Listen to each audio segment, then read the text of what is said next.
নমস্কার। শ্রী শ্রী দুর্গা মাতা মন্দির, রানীহাটি, 1991 সাল। আর পিছনে হাট রয়েছে। আসলে মন্দির মানেই হচ্ছে সংস্কৃতি, আর মসজিদ মানে বহমান পরিস্থিতি। আমরা সভ্যতার যেহেতু পিড়ি, আমরা শাস্ত্র এবং ধর্মকে গুরুত্ব দিই। তো প্রথমত হচ্ছে মিথ্যা বলিবেন না, সত্য বলিবেন। এলাকার সামগ্রিক উন্নয়নের ক্ষেত্রে 2000 তার আগে 26 প্রার্থী নির্বাচন, বিধানসভা নির্বাচন হবে। 21 এবং 26 এখানকার যিনি বিধায়িকা, এই শহর ভিত্তিক যে উন্নয়ন কতটা করতে পেরেছেন? শহরভিত্তিক উন্নয়ন যেখানে যা প্রয়োজন তার সাকুল্যে যেটা প্রয়োজন, প্রায় আমাদের 18টা ওয়ার্ড আছে। 18টা ওয়ার্ডে উনি সুচিন্তিত মতামত নিয়ে, আমাদের মতামত নিয়ে কাজ করেছে। নিকাশি ব্যবস্থার কি অবস্থা? নিকাশি ব্যবস্থা, ড্রেন ব্যবস্থা আমরা যতটুকু পারি পৌরসভা থেকে এবং বিধায়ক তহবিল থেকেও হয়েছে। এবার কি প্রার্থী পরিবর্তনের সম্ভাবনা আছে?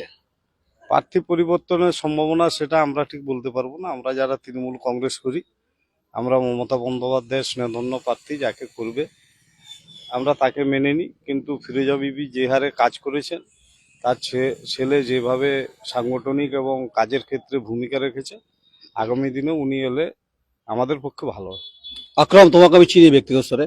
আমাকে একটু বলো, কর্মসংস্থানের প্রশ্নে, চাহিদার প্রশ্নে, বেকার ছেলেমেয়েরা যারা মেধা পড়াশোনা করেছে তারা চাকরি চাইছে, যেহেতু এই অঞ্চলটা কৃষি অঞ্চল, এখানে তো বড় ইন্ডাস্ট্রি নেই সে অর্থে, পাঁশকুড়া পূর্বে রয়েছে, তো চাহিদা বাড়ছে ক্রমশ, বিধায়কের কাছে মানুষ পৌঁছে যাচ্ছে, কিন্তু চাকরি হচ্ছে কি? সবাইকে নমস্কার জানাই। চাকরি বলতে আমাদের যে রাজ্য সরকার মমতা বন্দ্যোপাধ্যায়, উনি সবসময় যে বেকার যুবক তাদের পাশে থাকেন বা চাকরির জন্য, যে আমাদের তো সরকার প্যানেল করছে।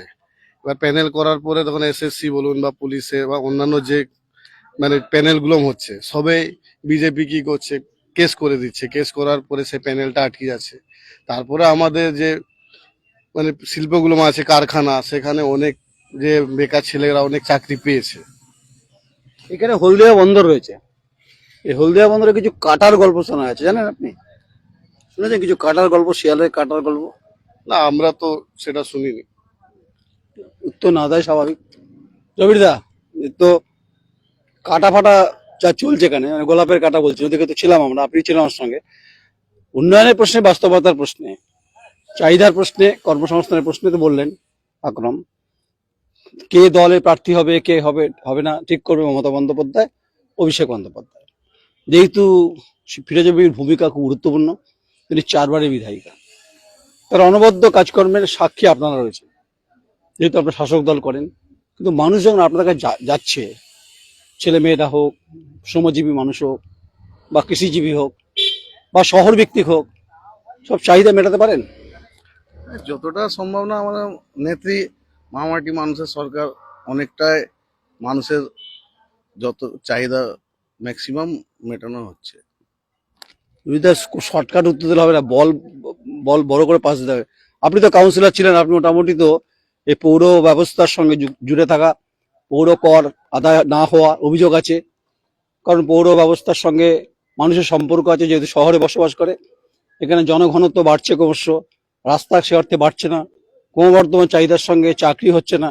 এই বিভিন্ন ইস্যুতে আপনি পৌরসভায় যেহেতু ছিলেন, তো এগুলো ফেস করেছেন বা ফেস করতে হয়? না, সামগ্রিক উন্নয়নের দিক দিয়ে পাঁশকুড়া শহর অনেক এগিয়ে। যেখানে 34 বছর বামফ্রন্ট রাজত্ব করেছিল, একটা রাস্তা এখানে ঢালাই ছিল না, সেই জায়গাতে ম্যাক্সিমাম 99% রাস্তা এখানে উন্নয়ন করেছে। মানে যাহা বলিব সত্য বলিব। এবং সত্য বলছেন তো? সত্যই বলছি। মাননীয় ফিরোজা বিবি বিধায়ক তহবিল থেকে সামনেই দেখতে পাবেন একটা এখানে শ্মশানের সেট হয়েছে রিসেন্ট, যেটা মানুষের আশা ছিল, সে আশা ম্যাডাম পূরণ করেছে। এবং একটি কবরস্থানের বাউন্ডারি হলো এই ওয়ার্ডে করেছে। সেই দিক দিয়ে ফিরোজা বিবির কাছে যতটা আমরা যেতে পেরেছি বা উন্নয়ন করতে পেরেছি তাকে নিয়ে, আগামী দিনে যদি ফিরোজা বিবির ছেলেও আসে তাহলে এই এলাকার আরো উন্নয়ন করতে পারবো। কেন, তার জানা কোন ওয়ার্ডের কি ভূমিকা আছে সে জানে। ব্লকেও একই কেস, কিন্তু বামফ্রন্টের আমলে যেটা ছিল না সেই জায়গা থেকে অনেক উন্নত। আগামী দিনে মমতা ব্যানার্জির হাত শক্ত করার জন্য যেই প্রার্থী হোক না কেন এই এলাকা থেকে আমরা তাকে ভোটে জয়যুক্ত করাবো এবং এখান থেকে লিড যাতে আরো বাড়ে সেটা আমরা চেষ্টা করবো।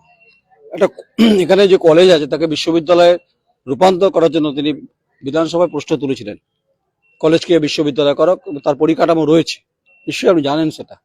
আর 91 সাল মানে বামফ্রন্ট এই মন্দিরটা সে সময় তৈরি, তো ফলে কলেজ থেকে ইউনিভার্সিটি হলে অনেকটা সুবিধা। এক নাম্বার 2 হচ্ছে শিক্ষার অগ্রগতির ক্ষেত্রে অনেক গুরুত্বপূর্ণ ভূমিকা রয়েছে, কারণ হচ্ছে প্রাথমিক, মাধ্যমিক, উচ্চ মাধ্যমিকের ছেলেমেয়েরা স্কুলমুখী হচ্ছেন কিন্তু ড্রপ আউটটা বাড়ছে, এটা একটা সমস্যা।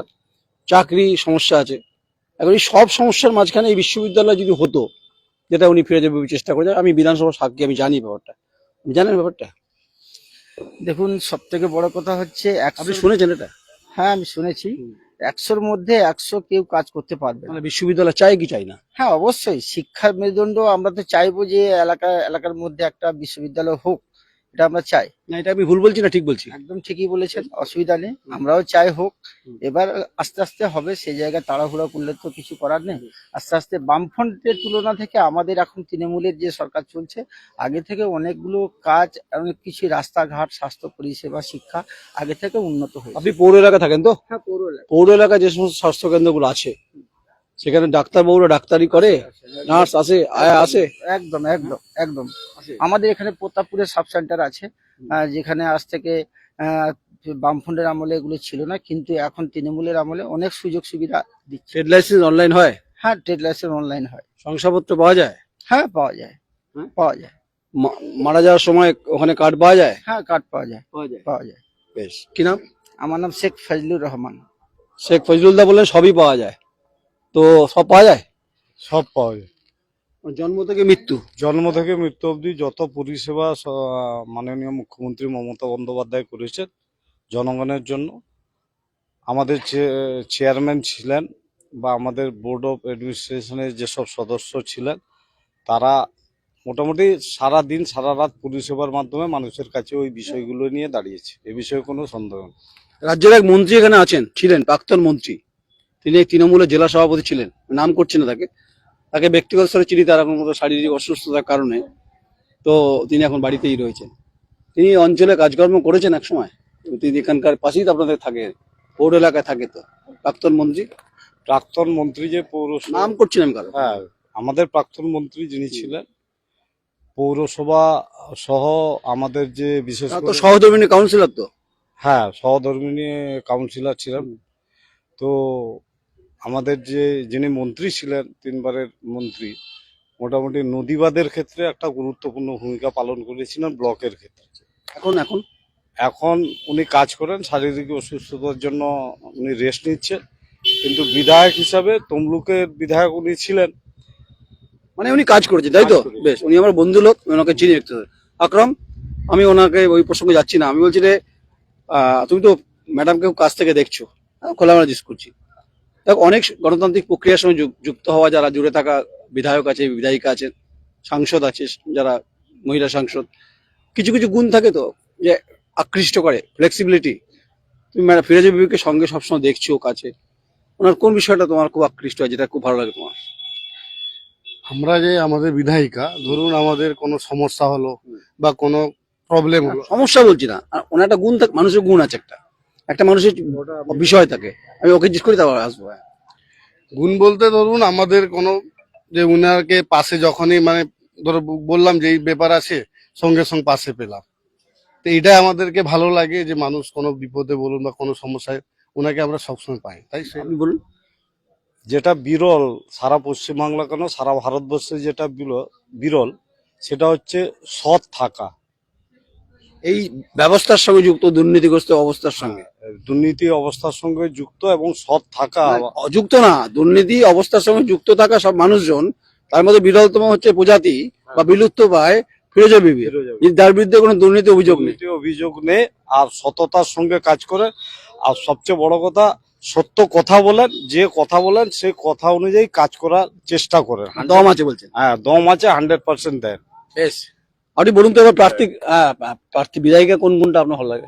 বিধায়কের জায়েদ বললো, আকরাম বললো, সব থেকে একটা জিনিস ভালো লাগে, আমরা দীর্ঘ 34 বছর রাজনীতি জীবনে দেখেছি যে বিধায়ক কার্যালয় বলে কিছু ছিল না, এটা একটা।